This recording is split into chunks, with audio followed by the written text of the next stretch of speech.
এই ঠান্ডাতে অনেক রকম রান্না করার দরকার নেই, এই ধনেপাতার চাটনিটা করতে পারেন। রুটি কিংবা ভাত যে কোনো খাবারের সাথে এই চাটনিটা দিলে কিন্তু খেতে অসম্ভব টেস্টি লাগবে। এখন তো ধনেপাতার দাম কম, এর জন্য 2 কাপ মতন ধনেপাতা কেটে নিয়ে নেব।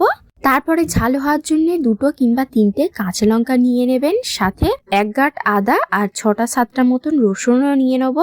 অল্প কিছুটা পেঁয়াজও নিয়ে নিচ্ছি কেটে। তারপরে স্বাদ অনুযায়ী লবণ আর 1/2 চামচের মতন চিনি নিয়ে নেব মিষ্টি হওয়ার জন্য।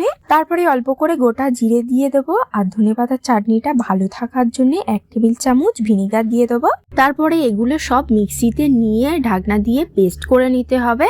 দেখো পেস্টটা একদম এইরকম হবে, ভালো করে পেস্ট করে নেবেন যেন ভিতরে দানা বা কোনো কিছু গোটা যেন না থাকে।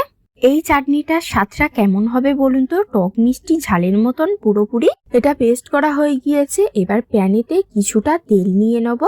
তেলটা ভালোভাবে গরম হয়ে গেলে ধনেপাতার পেস্টটাকে দিয়ে দেবো, দিয়ে হালকা কিছুক্ষণ নাড়বো।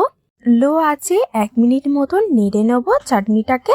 এটা করলে কিন্তু চাটনিটা অনেকদিন ভালো থাকবে, তাই অবশ্যই করে করবেন। দেখো চাটনিটা কিন্তু পুরোপুরি এবার রেডি হয়ে গিয়েছে। এবার নামিয়ে নেব। তৈরি হয়ে গেল খুব সহজে ধনেপাতার চাটনি। যারা চাটনি খেতে পছন্দ করো তারা অবশ্যই করে কিন্তু এই রেসিপিটা ট্রাই করে দেখবেন। এই চাটনিটা প্রায় 2-3 সপ্তাহ মতন ভালো থাকবে, ফ্রিজেতে রেখে দেবেন। রেসিপিটা ভালো লাগলে লাইক, শেয়ার, কমেন্ট করে আমাকে জানাবেন। এই রকম সহজ সহজ ভিডিও দেখার জন্য আমার চ্যানেলটাকে সাবস্ক্রাইব করে নেবেন কিংবা ফলো করে নিতে পারেন। আবারও দেখা হবে নতুন একটা রেসিপি নিয়ে।